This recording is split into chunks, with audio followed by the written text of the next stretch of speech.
All right, I promised you a way of adding vectors that are not parallel or anti-parallel or perpendicular to each other. I'm going to make good on this promise right now. Believe me, this math, if you can get a really crisp, tight hold on the math in this chapter, it will help you throughout the course. It really, really will. Help you do force problems, lots of things. To make you popular with your friends, help you vanquish your enemies, and every part of your life will become better. That's the promise.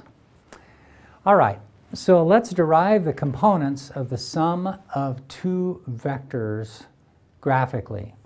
So we're going to do this two different ways, first graphically and then algebraically, because there's always two ways to do these vector problems. You can do them graphically and algebraically. And you say, which way is better? I say, it's best to do them both ways, because the graphical method isn't really quantitative, but it can help you check your answers that you get algebraically.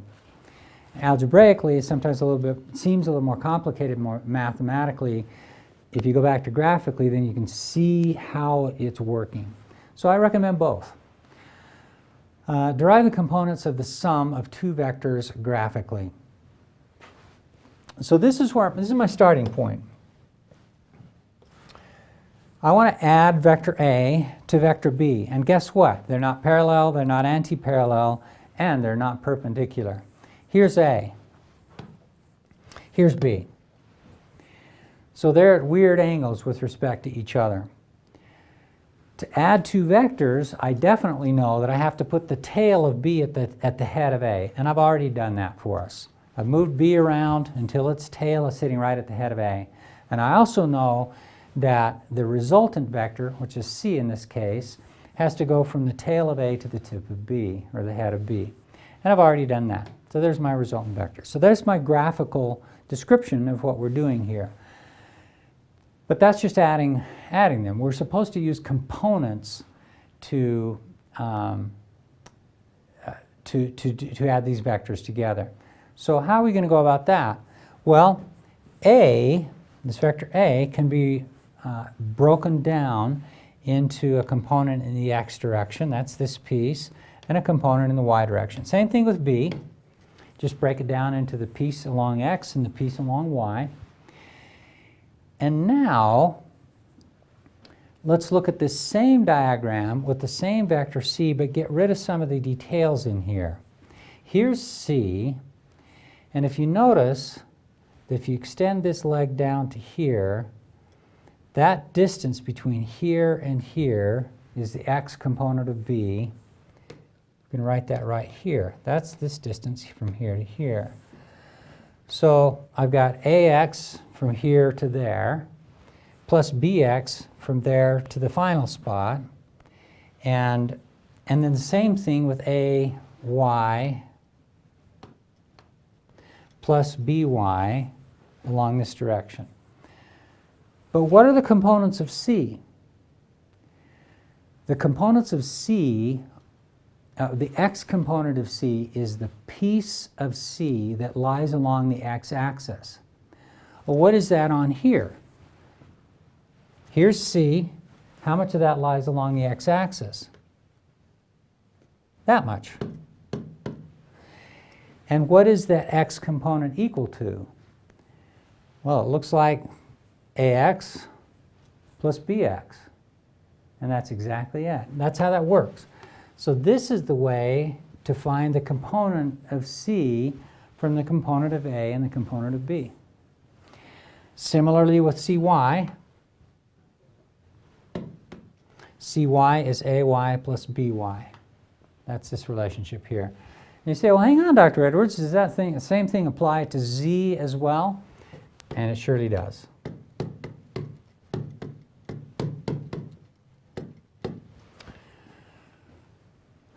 And so these are the components of the sum of two vectors. If you have a vector relationship like this, then you can always break it down into two component relationships And all you have to do to break it down into this form is just to put an x here, an x here, and an x here. That gives you this equation. And a y here, and a y here, and that gives you this equation. It's awesome. So now we're wanting to derive the components of the sum of two vectors algebraically. And you say, well, hang on, Dr. Edwards, is all of this whole thing in the red box here part of the concept? Do I need to really know all of that? And I say yes, because it'll help you on a lot of the more complicated problems. If you can if you can follow through this logic, which I think I'm sure you all can. It's not that hard. Then that will help you in a lot of these problems. And you say, well, do I have to be able to do this logic? And I say, yeah, but it's not that hard. So here, we're going to do exactly the same thing that we did graphically. We're going to do this algebraically now. Here's my same equation that I started with. A plus B equals C. But I'm going to write A in terms of its components. And remember how we did that. We said that a vector A is AX x hat. That's a little vector that goes in the x direction. Plus AY y hat, that's a vector that goes in the y hat direction, or the y direction. So this is just a restatement of A in terms of its components. This is a restatement of B in terms of its components. And lo and behold, I can do a little algebra now, because x hat is here and here. And what I want to do is to combine the terms that involve x hat together. So here's my x hat. Here it's multiplied by ax, that's that term here. Here it's multiplied by bx. So I've factored out the x hat from these two terms. I do the same thing with the y hat. Here's ayy hat plus byy hat. Well, I factor out the y hat. And what do I have left over is ay plus by. But C can be written in terms of its components as well. C can be written as cx x hat plus cyy hat. So if I compare this equation to this equation, what do I get? Whatever's multiplying x hat is cx. So that's cx. But whatever's multiplying x hat is also cx in this case. That's ax plus bx. So cx is ax plus bx. Same thing for y. cy equals ay plus by. So these are exactly the same two relationships that we had before. C equals a plus b, cx equals ax plus bx, cy is ay plus by. We have exactly the same relationships here, but here we've derived them algebraically. And I don't know which is cooler. I think they're both really cool. To see it come out algebraically, see it come out geometrically. So the bottom line here is that for vectors that are not parallel and are not perpendicular, then you must first find the components of the resultant vector and then find its magnitude and direction. Let's do an example. That's all the concepts for the chapter, I believe. So for general vector equations, such as this one. So this one looks terrible because it's not just a plus b or a minus b, it's ugly. We've got a minus 3 here, we've got a plus 2 here. We should just go home, call our mother and cry because it's really, really, no, we don't have to. It's easy. You just take that equation, whatever it looks like, and you go through and replace the vector symbols with the scalar symbols, r sub x, put an x here, here, here, and here. And that gives this equation. ax minus 3bx plus 2cx. Do the same thing with y, and if there's a z component, you do the same thing with z. Now, this, what looked like a terrible, difficult problem is not that hard. All you have to do is find the components of a, b, and c in the x and y directions, and you're off and running. So let's do an example. Suppose we've got the components of a here and the components of b here. And I want to graph A, B, and C, where C is A minus B. So we're going to do this first graphically, and then we're going to do this algebraically and see if these seem to match up. And this is one example where when you're working through a problem, you do it graphically and you do it algebraically, and if things seem to match up, then you say, I think I got the algebra right, I think I got the graphics right. But if they don't match up, then you say, I must have made a mistake somewhere. Let's see if I can fix it. All right, let's see if we can do this. Here's my coordinate system, x, y. A has a positive component in the x-axis that's 35. It's a pretty big component. So this is 35 meters per second. That's the x component of A. The y component of A is 15 meters per second. It's a little bit less than half of the x component. So let's put it up about that far. And we could do this on graph paper and get it a little bit more accurately, but this would be close enough. So this is the x component and the y component of A, and so therefore A is this vector here. Happy day. All right, B. Let's look at B. The x component of B is negative, and it's a negative 22, so it's not going to be as far as 35 is here. It'll be a little bit less. Negative 22 meters per second. Okay, perfect. And by, it's plus 18 meters per second. So because it's positive here and not negative, it's going to be going in the plus y direction. This plus y axis is the plus x. This is the minus x axis in the minus y direction. So, but this by is positive, so it's going to go up 18.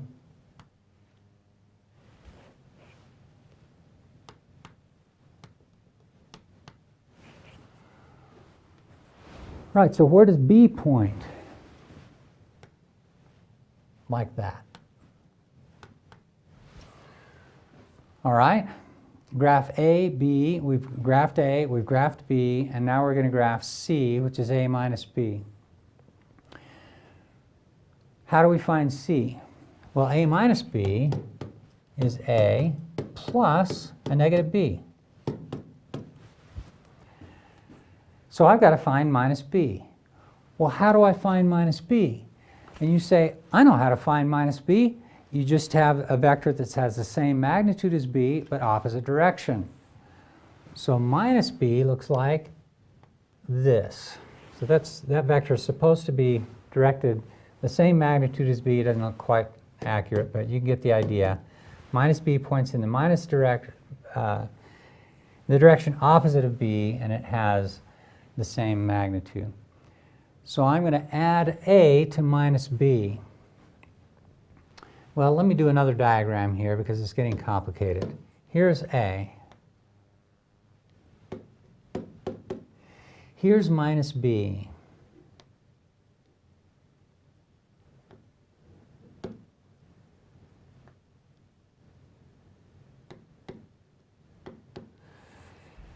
And I want to add minus B to A. How do I add of the second vector to the first vector? I have to move the tail of the second to the head of the first. These two vectors are tail to tail now. That's not a... So both of their tails are at the same place. I can't add vectors that way. I have to move this vector around until its tail, the tail of negative B, is at the tip or the head of A.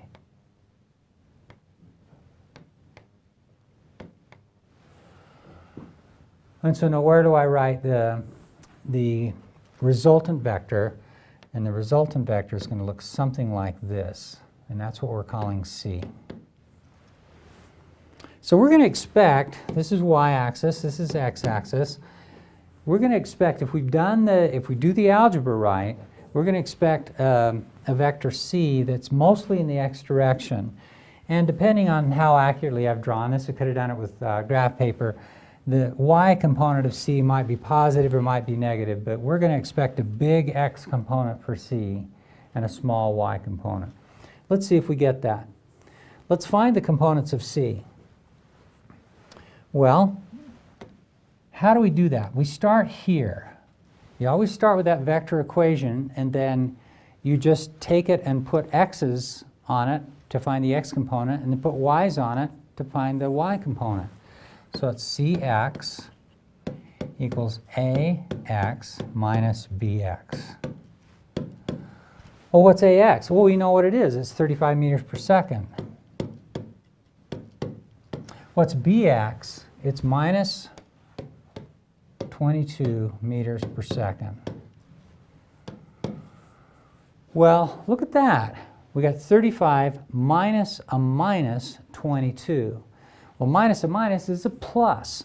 And so 35 plus 22 is 57 meters per second.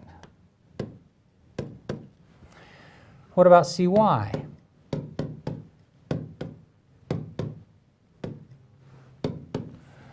Ay, we know it's 15 meters per second. By, we know it's plus 18 meters per second. 15 minus 18 is not a big number. It's a pretty small number. It's a negative 3.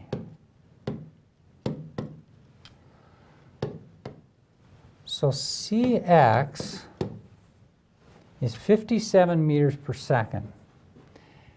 And Cy is a negative 3. So does that square with what we did graphically here? Yes, it does. Remember that when we got to here, we weren't sure whether it would be a little above the axis or a little below, but we were pretty darn sure that the x component of c is going to be big. And sure enough, it is big. It's 57.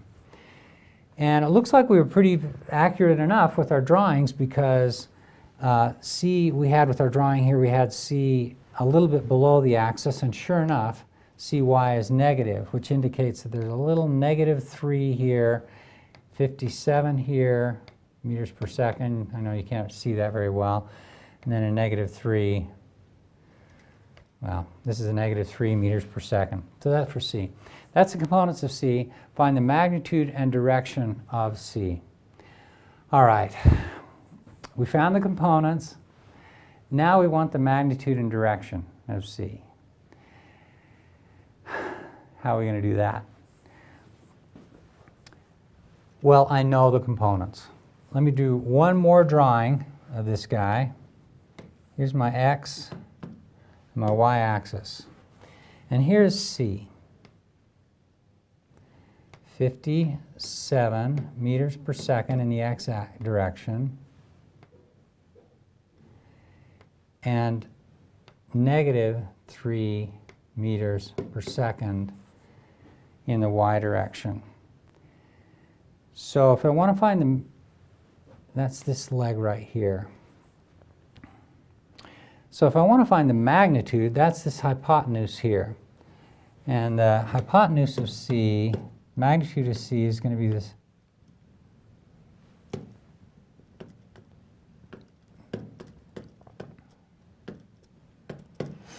We just get it from the Pythagorean theorem, no big deal. Plug in 57 here, meters per second. You square that. Plug in negative 3 here, meters per second. Square that, you get some number that's pretty close to 57 squared, meters squared per second squared, and take the square root of that. And the square root of meters squared per second squared is meters per second. So you get something 57 or 58, you can plug the numbers in. Something like 58 meters per second, whatever the numbers turn out to be. What about the direction? Well, really the direction will be easiest, most easily measured. Let's call this angle theta. That direction will be most easily measured to be a little bit under the x-axis. And so that angle theta, the tangent of the angle theta, and usually when you're finding these directions it's best to treat the sides of the triangle as if they were positive quantities. So tangent of theta is opposite, which is 3 meters per second, over hypotenuse, which is 57 meters per second. But then theta, therefore, is the inverse tangent of the side opposite, which is 3, over the side adjacent, which is 57. The meters per second in the numerator and the denominator cancel. 3 over 57, take the inverse tangent, and you'll get a number that's, oh, I don't know, something like 3 degrees. It's not going to be a very big angle. And so what you can say in answering the question is that the direction of that vector is 3 degrees below the x-axis.